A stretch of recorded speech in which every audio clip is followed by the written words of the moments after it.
Please pray with me. Above all, keep your servant from presumptuous sins. Let them not get dominion over me. Then shall I be whole and sound and innocent of great offense.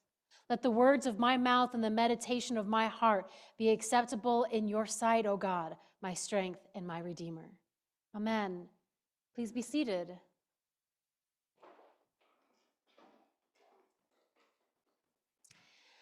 On Lent 1, our focus was on the world and its tumult.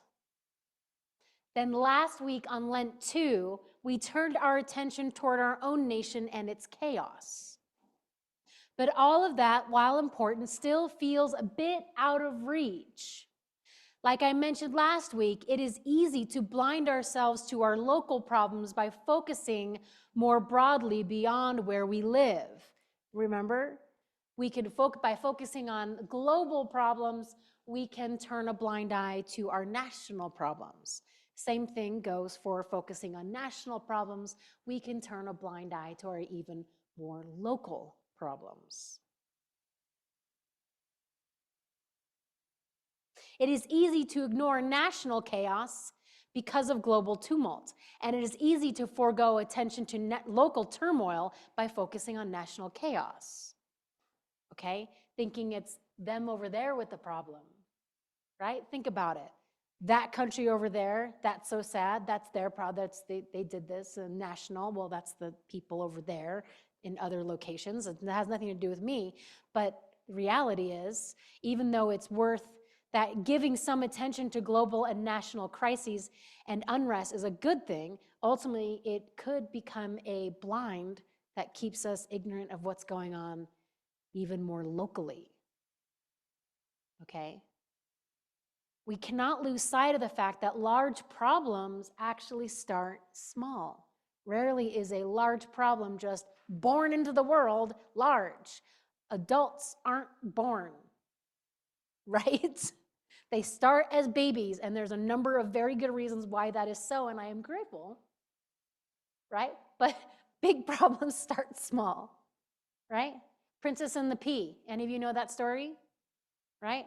Great big, even though I am convinced that no, a princess would not feel a pea under those that many mattresses. But a tiny pea, moral of the story goes, keeps creating a bigger lump.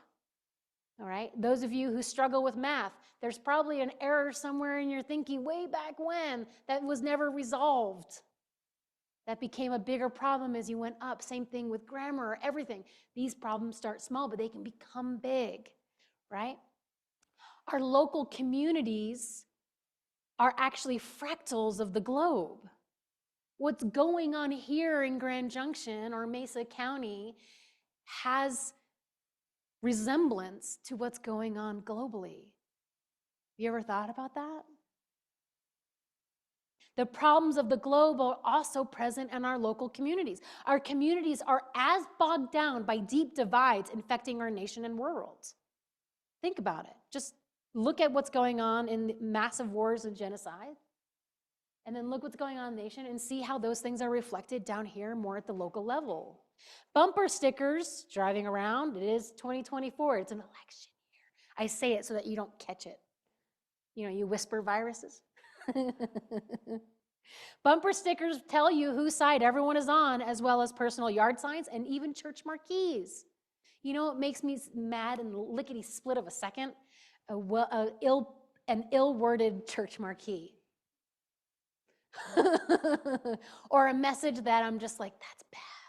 That's a bad message. Just want to pull over and knock on the door and be like, can we talk about your marquee? I don't do that. I'm too busy. But when I have more spare time, I might just do it. There's a lot of churches on Broadway. Speaking of, there are spots on Broadway here, actually 2 homes that are across the street from each other, down on that end, that I'm certain are intentionally aggravating the other with their political signs. You know what I'm talking about. Some of you are nodding with great knowing. Okay, they're right across the street, and those signs get bigger and bolder as we get closer, right? So, us versus them is a plague locally as it is on the bigger, more national and global scale. We're not exempt. It's hard to know who to trust, and we vet each other strictly. If there's one lapse and overlap, there's no solidarity. We do this on the local level, as much as we do it on the national level, as much as we do it on the global level. Schools in our local area, schools are being shut down. Religious institutions are closing for lack of being chosen. Houses are hard to buy, and so is food for many in our local populations. This is a national problem too, right? I tell Nativity all the time. Nativity's issue, the things that we're facing now as a little local congregation, are not unique. They're national. They're global. Okay? Neighbors barely know neighbors, or rather, barely want to get to know neighbors, right? Countries refuse to get to know countries, right? States within states, communities within communities. Anyone remember block parties? Right?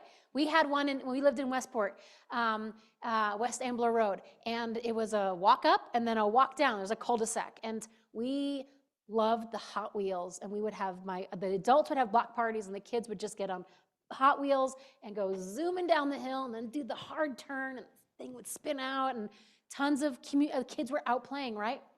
I see that less and less and less. Okay, I see that less and less and less now, mostly because our kids are super busy. We've got them in a million different programs, right? But there was a time when all the parents knew each other on the block, and we knew that Jenny was over at Janie's, and then they went over to Jimmy's, right? Like that was just how it was. We are individual units now, yoked together by a shared street name only. And lucky for us, we actually are on an intersection, so we have 2 street names to be associated with.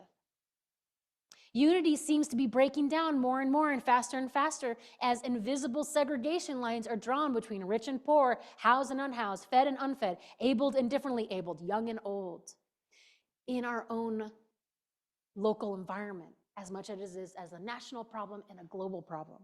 At times, it all feels so pointless. How can I even begin to chip away at barriers when I don't have the energy to take down my own? Okay? As much as I can criticize my neighborhood for not being as neighborly as it once used to be, that's also my problem, right? I'm part of the problem.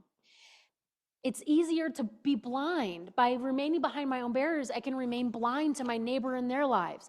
I want to close my blinds and forget the issues of my local environment. I'm growing weary of repeating the same message. I'm aware I'm preaching to the choir here, and the choir can only hear the same message so often before the choir itself grows tired, bored, and leaves, right? How many more attempted relationships at Solidarity will fall to the ground because of unachievable expectations of a perfect fit? How long before I run out of gas and quit? It's demoralizing trying to fill in trenches, falsely separating humans from humans, only to have them dug back up again. There's a pit in my stomach that yells and screams, "Go back. Run back to what was. Go back to that shore that was once comfort. Go back to not knowing. Go back to when it was easier. Go back to when things were better. Go back to when we had block parties. I don't care where. Just go back to where it's safe to just live." Human beings have a hard time fighting against this lure and seduction of the romanticized past. The more we fight, the more stuck we become. We are buried in the past and stuck captive to what was. Then God spoke all these words.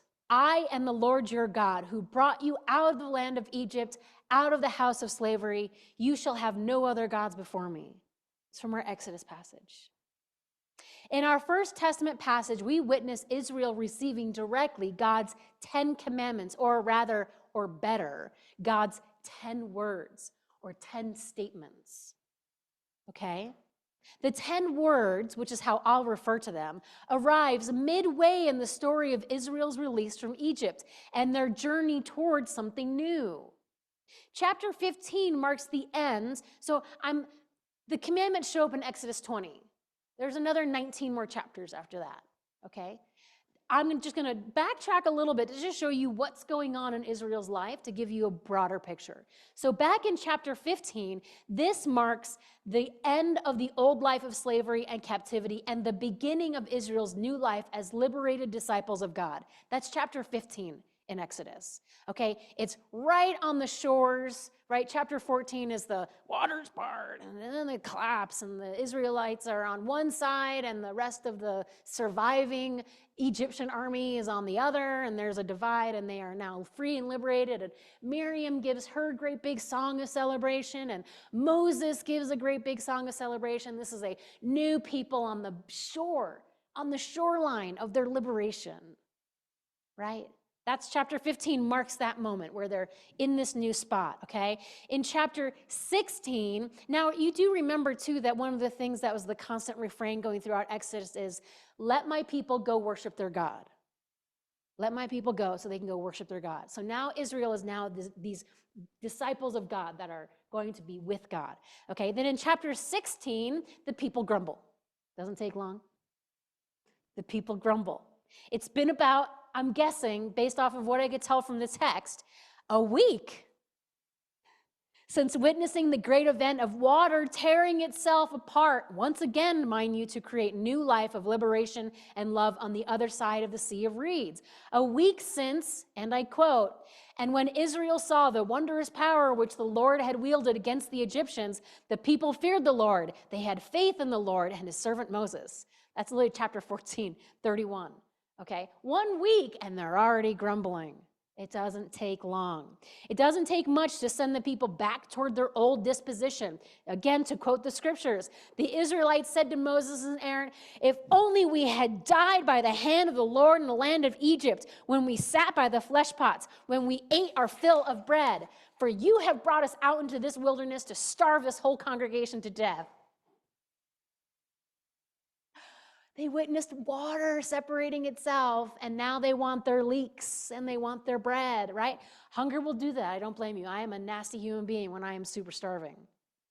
Okay, I would be grumbling super fast. Okay, I'm not throwing stones at Israel. I'm there in the crowd. Yeah, get them. You want us to die, okay? But how quickly the past lures and beckons, how quickly old captivity and its pain is forgotten.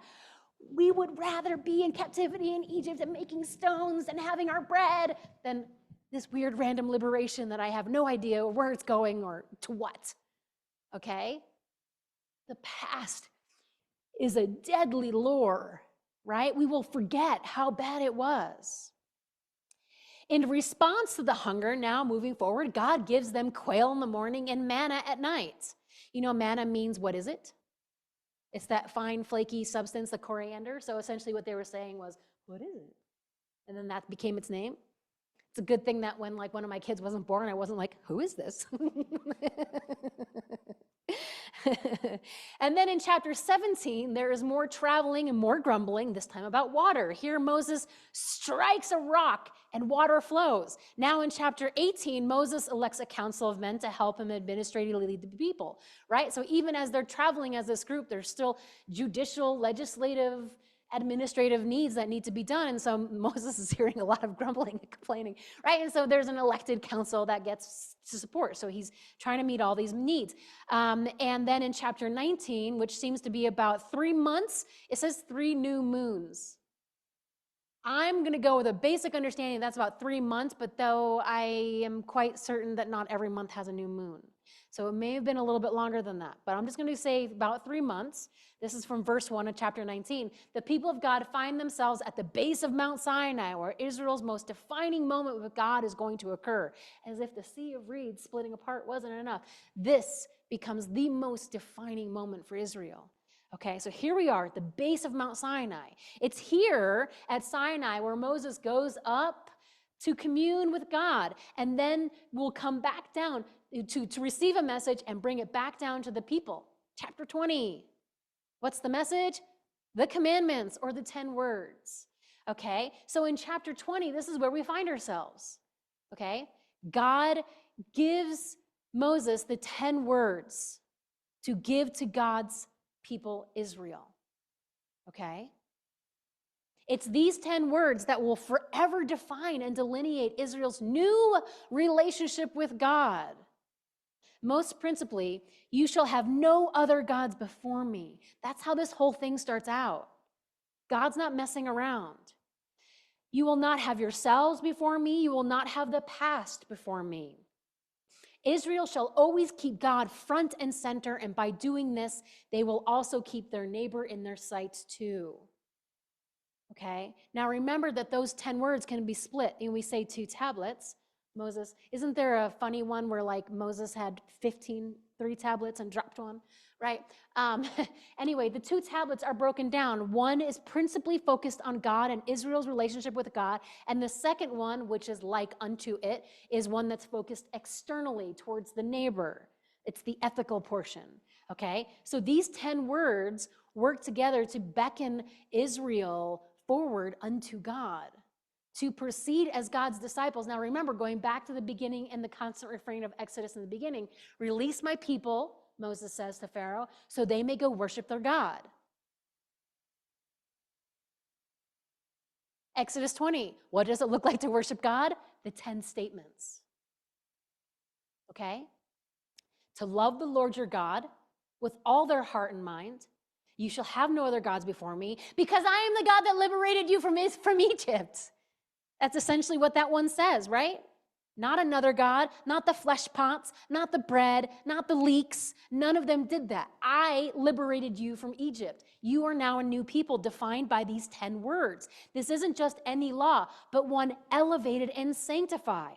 Okay, these 10 words are the very thing that will shape and grow and orient Israel in the world toward the divine creator and king. Okay? When God gives Israel these 10 words, these 10 statements, this law, God is establishing God's self as Israel's king, different from all the other nations. Okay? You do know that further on in the First Testament, there's a big hubbub about Israel grumbling, about not having a king like all the other nations. Right? You remember that's where we get Saul, and then we get David. Okay? God meets their need, but originally the intent was you have these 10 statements. I am your king. I am your leader. I am your God. I am your daddy. I am your parent. I am your elder. I am your ancestor. Okay? That's what all of that meant. Okay? It was to show them how to relate to this creator, their king, and toward the well-being and how to relate to the neighbor in ethical praxis. These 10 words will shape and grow and orient Israel. These 10 words will anchor Israel not in the world as static and stuck, but in God who is dynamic and on the move. Okay? Israel's not to go backward to Egypt to find their comfort and safety. This would be to worship other gods, thus fracturing the 10 words because you fractured the first one. And if you break the first one, well, good luck with the other 9, right? Rather, they are called, okay, they are called to go forward to follow God, who is the God who liberated them from captivity, so they can be free to follow God and God free to lead them. Think of the liberation on both sides, okay? And God will liberate them or lead them through the days and the nights of faith and love to new and abundant life.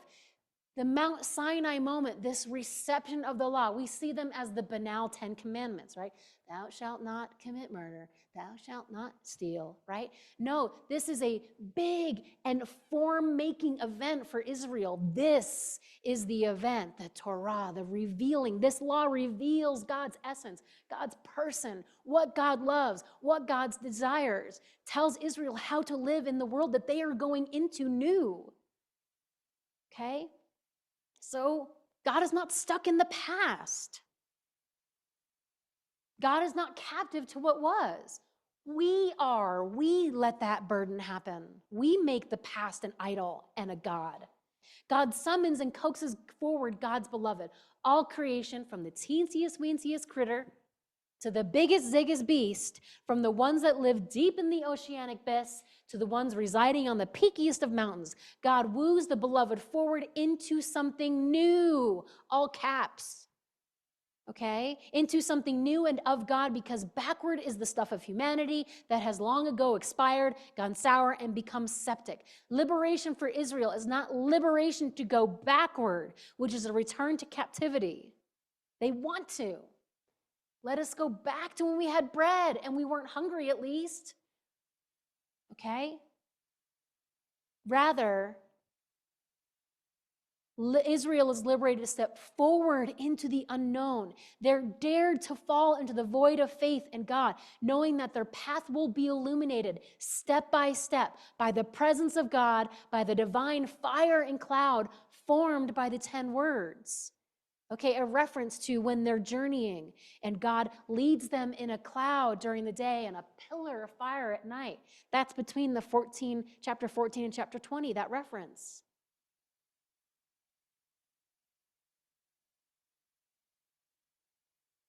With these 10 words, Israel knows yesterday, today, and tomorrow how to walk on into God and with the neighbor.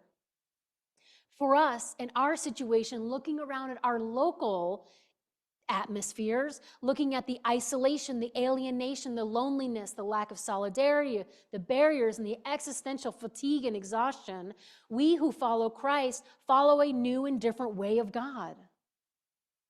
A way dedicated to and informed by these shared ancient 10 words given to Israel all those aeons ago.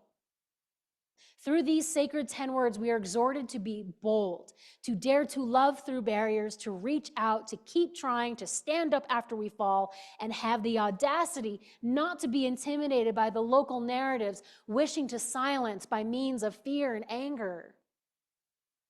However, we cannot do so if we are dead set on going backward, desperately clinging to our own comforts and ease. Block parties were great, but there very well might be something new that's even better. We must let faith lead us down into the darkness, into the impossible, so that God may bear through us God's divine possibility. When we scurry backwards and hold on to what was because it brings comfort, we become barren wombs.